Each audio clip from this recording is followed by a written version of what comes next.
Long-term GFMM data, this is something that we are trying to gather because due to economic reasons, most parents just come to Udan, get the 2 months of HBOT done, and then they go back. Those data are worthless for me, for this study.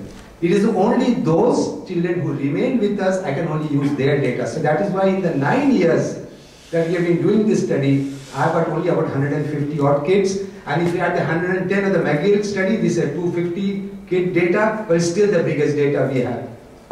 The long-term trend graph, the long-term trend is the GFMM movement peaks at about 6 months.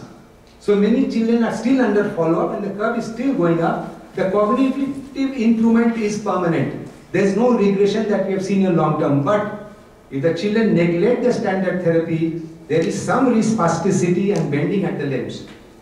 So standard therapy is the foundation stone and the sheet anchor of therapy which must never be neglected at least until the child reaches teenage. But that's the time required that bone lengthening occurs. So till bone lengthening is complete, for God's sake, the children must continue intensive standard therapy to avoid respasticity. With HBOT, we are so happy that we have straightened the limb, relaxed the limb, we have done everything for the child. And then those who think, oh, no, my child is better, he can now attend school, so he has to attend the maths tutorial after class, and he has to attend the physics tutorial after class, and he has to go to the English tutorial after class. We say, oh, we'll do that on the Sunday. That doesn't work. This trend graph, please note that the differences within the hyperbaric groups is not significant, but there is a non-significant better result seen with 1.5 HBOT 100% as far as motor is concerned. Follow-up duration, now that's another question. How long do we follow up? As we said, as with phenol block, we hypothesize that the axons of the revived hibernating neuron will also need the same 2 to 6 months to remyelinate, depending upon the length from neurons to the target spinal neurons. It is only after that that the untrained revived brain, please understand that this brain does not know anything because it's never been used. It's a blank sheet of paper. You have to write on it. The algorithms for memory to control, to balance, it has to be written into it. Now that takes time. Hence, observable clinical benefit should only be looked for after 6 months. There is no point in judging hyperbaric before 6 months. We must wait 6 months to judge the motor effects of hyperbaric, because that's the time nature needs for some degree of activity. So who gets what? That again is a $1 million question. Now this is our recommendation. We leave it to the parents to decide. Please understand that we are not forcing any parent, you do this, but we suggest that based upon our almost a decade of experience, extensive brain injury with severe generalized injury or major motor defect with relatively lesser cognitive defect, we believe we should recommend 1.5 HBOT at 100% oxygen.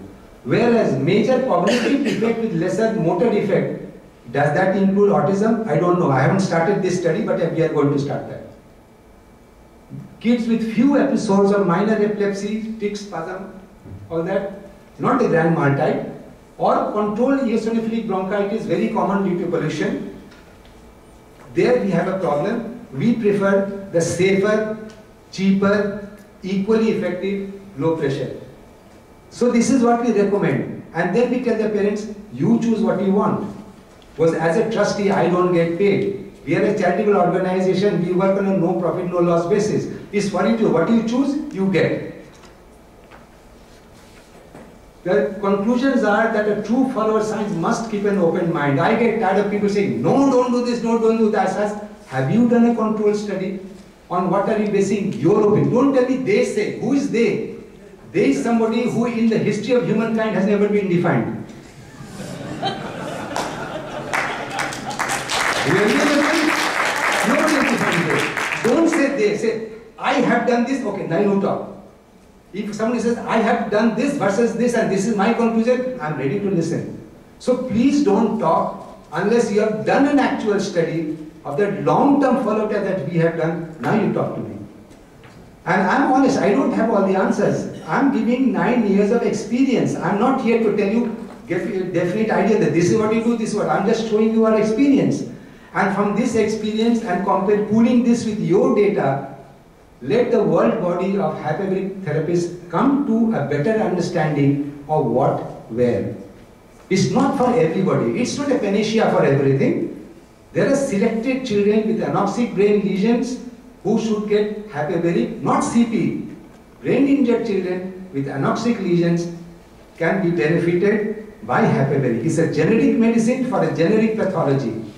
People say, you are treating autism with hyperbaric. Wrong. You are treating CP hyperbaric. Wrong. No, I'm not treating autism. I'm not treating CP. I'm treating anoxic brain lesions as proven by CT SPECT fusion scan. Here is the lesion. These are the dark red blotches where there is anoxia, and corresponding to these anatomic defects should be. So your right hand should be weak. Is it? Yes. And the left leg should be weak. Is it? Yes. And his hip is weak, so he cannot sit. Is it that? Rest. And he can't speak because his temporal lobe is bad. Is that right? Yes. And he can't see because his occipital lobe is gone. Is that right? Yes. That's the kind of answer I want. So when we have that kind of a correlation of the SPECT findings done by a doctor and the physical findings done by the therapist, when the two match reasonably well, not perfect, at least reasonably, because some of the lesions are deep inside, small, we can't pick up. But if you get a reasonable match of the SPECT findings and the clinical findings and is an ischemic brain lesion, that's where HBOT counts. So we have to be justified to use HBOT, choose a generic therapy like HBOT, HBOT, judiciously under close supervision to revive hibernating brain tissues to enhance quality of life of these persons, even though cure is definitely not possible as of today. But there is always, my eyes will never be cured. So what? I'm using specs, I can see you clearly. And many of you who are using specs, I'm sure you can see me clearly as well. This is the second part of our study, not CP. I'm now entering into a new territory, that is autism, because the first 16 years of our experience we saw only CP, MH, MR. But now we are getting drowned by 2 to 3 cases of autism coming every day, every week to us for assessment and help. So we have done this study, and this is not exactly our idea, it's a pirated idea, I confess. This idea was first floated in the United States, a university, I don't want to go into the details, who said let us do a phase-by-phase controlled study of autism to see what works, what doesn't work. But due to financial and other constraints, it could not be done. So we are starting it with the help of sponsorships, donations. We are still short about one HBOT treatment. One HBOT treatment here is about 20,000 bucks. Well, that's our shortfall. We have met the rest. 3/4 of the way we are through.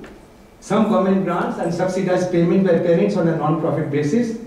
Our consultants are Dr. Jim Newbrander, who's been with us right from the beginning on this. He's our official advisor, and it is with his help that we asked a pharmaceutical giant in India to make MB12 for us.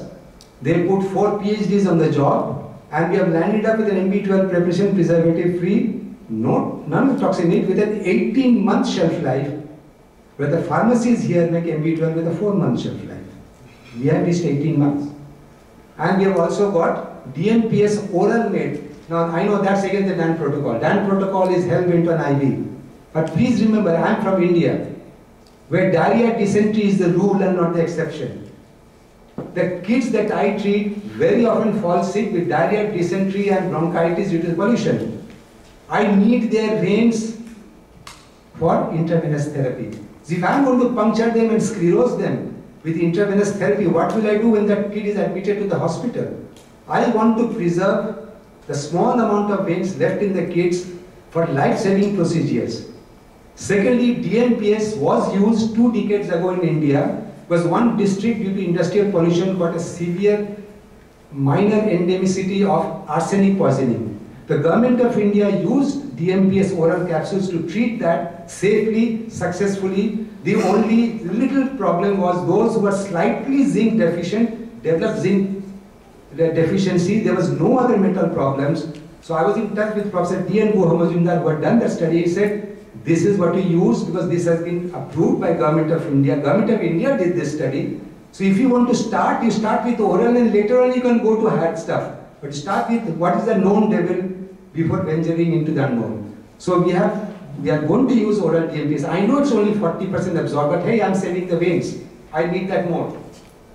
Dr. Dan Rossignol, without